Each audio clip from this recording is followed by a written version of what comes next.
Often I consider selling a house and all those seeming complexities is just a puzzle that needs to be put together. Sometimes real estate agents have a challenge with that because they're not structured, they're not organized, they don't have a background and discipline in logistics, as an example, to get things done.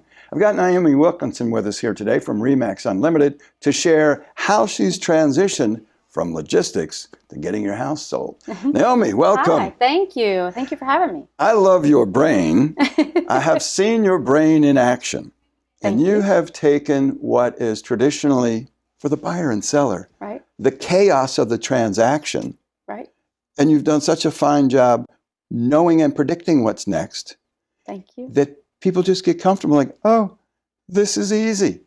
Tell me about that early logistics background. Where did you go to school? What were you thinking? So I can say it's evolved over years, but I went to school at the University of Tennessee in Knoxville. We have the big game against the Gators this weekend, which is going to be awful for us. Is your home a house divided, or you and Fred both? Matt actually likes Tennessee just because I went there, and he's not a Gator, so that's a good thing. So there's no conflict at home? No.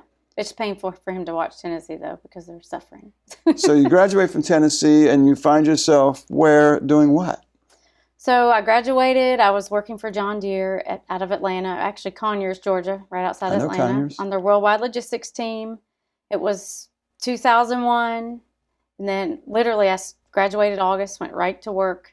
I had an internship with them prior to my senior year, so I knew I had that job coming out of school. So it was a good time, but also then 9/11 happened, and then the job market changed. Matt and I had met my senior year of college. He lived here in Florida. I was in Tennessee. So we had a long distance relationship and got engaged after 7 months, just seeing each other once a month. So we just figured we had to figure out how to get together. So I had that job there, and he was here. 9/11 happened. So then I began to interview here, and I interviewed 3 companies and had all 3 offers, which was a blessing.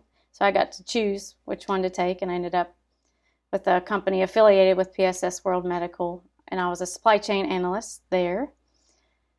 So Matt, we got married 2002. He decided he wants to get into real estate. I was like, okay, go for it. So he started working for a builder in site sales and worked every weekend. And I worked Monday through Friday.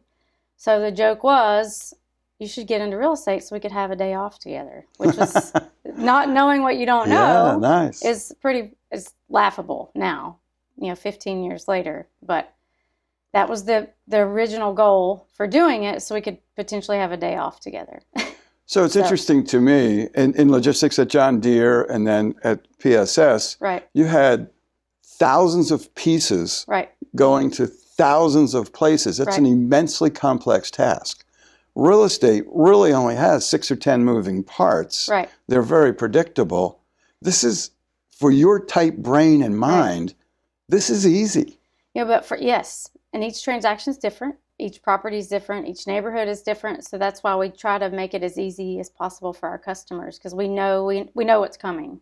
And a lot of people, just for me being a new mom with a kindergartner, I don't know what I don't know with having a kindergartner and going to school and all those things. And doctors know their jobs, and when you go in as a patient, you're like, what are you talking about? What's that? So as real estate, I try to make that as easy as possible. And I try to handle things. If I don't have to bother the buyer or seller, I don't, because they're already going through the stress of, where am I going to go next? I got to pack. I got to get out of here. So if there's things, we try to make it as smooth as possible and communicate those steps along the way and say, okay, we need you to do this, or this step is next.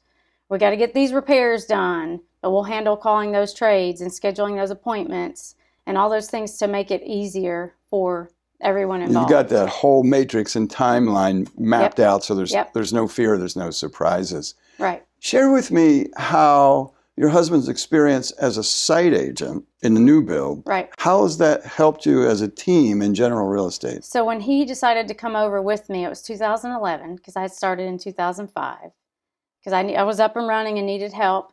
He, having been on that side of real estate, is used to people, the cold calls and people calling on things, but the questions and walking them through that building process. He actually does a lot of new construction sales, helping people decide which lot, which floor plan, how's it going to fit on the lot, the orientation, what structural changes should you make at the time of the contract, what things can wait till later to save a little money. He's very, very good at those things.